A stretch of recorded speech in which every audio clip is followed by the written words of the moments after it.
నిరీక్షణ prayer house మరియు centre సంఘముల తరపున ప్రభు పేరిట మీ అందరికీ నా ప్రేమపూర్వకమైన వందనములు. ఈ దినపు దేవుని మాట మత్తయి సువార్త 6వ అధ్యాయం 20వ వచనం. పరలోకమందు మీ కొరకు ధనమును కూర్చుకొనుడి. పరలోకంలో సంపద అంటే తన సేవకులకు దేవుడిచ్చే ప్రతిఫలము, బహుమతులు. దేవునికి సేవ చేయడం ద్వారా, మనుషుల పట్ల దయాకరుణ చూపడం ద్వారా మనం వీటిని కూడబెట్టుకోవచ్చు. ఆ విధంగా పరలోకమందు ధనాన్ని సమకూర్చుకొనుట కోసం ఈ లోకంలో జీవించినప్పుడు దేవుని దృష్టికి యోగ్యమైన క్రియలను చేయాలి. మత్తయి సువార్త 19వ అధ్యాయం 21వ వచనంలో ధనవంతుడైన యువకునికి ధనం మీద గల వ్యామోహాన్ని యేసు ఇక్కడ పరీక్షించాడు. అందుకు యేసును, నిత్యజీవమును పొందుకున్నటకు నేనేమి చేయవలను అని యువకుడు ప్రశ్నించగా, నీవు పరిపూర్ణుడవగుటకు నీ ఆస్తిని అమ్మి బీదలకిచ్చి వచ్చి నన్ను వెంబడించు. మరియు మానవులకు ఇయ్యబడిన మరొక ప్రధానమైన ఆజ్ఞ, హృదయపూర్వకంగా నీ దేవుడైన యెహోవాను ప్రేమించాలి.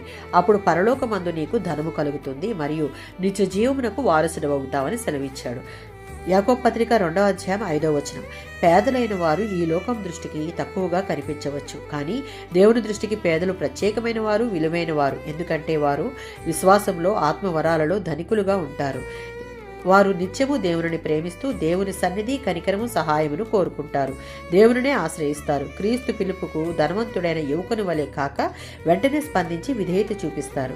మన స్థితిగతులు ఎలా ఉన్నా 1 తిమోతి పత్రిక 6వ అధ్యాయం 18-19 వచనాలలో మంచి పనులు చేయుటలో, దేవునికి ఇష్టమైన పనులు చేయుటలో ఆసక్తి కలిగి చేస్తే ఆధ్యాత్మిక ధనం కలవారమై మనం ఉంటాం. వారికి లభించే కొన్ని నిజమైన ఐశ్వర్యాలు ఈ వచనాలలో మనకు కనిపిస్తున్నాయి. మనను శాశ్వతమైన ప్రేమతో ప్రేమించి మన కోసం తనను తాను అర్పించుకున్న క్రీస్తుపై ఆశ పెట్టుకుని ఈ లోకంలో జీవించినంతకాలం సత్క్రియలు చేయడం, ఇతరుల ఎడల ఔదార్యం చూపడం, దేవుని పూర్ణాత్మతో ప్రేమిస్తూ ఆరాధించే వారికి నిత్య జీవం మరి నిశ్చయముగా ఉంటుంది. ఆమేన్.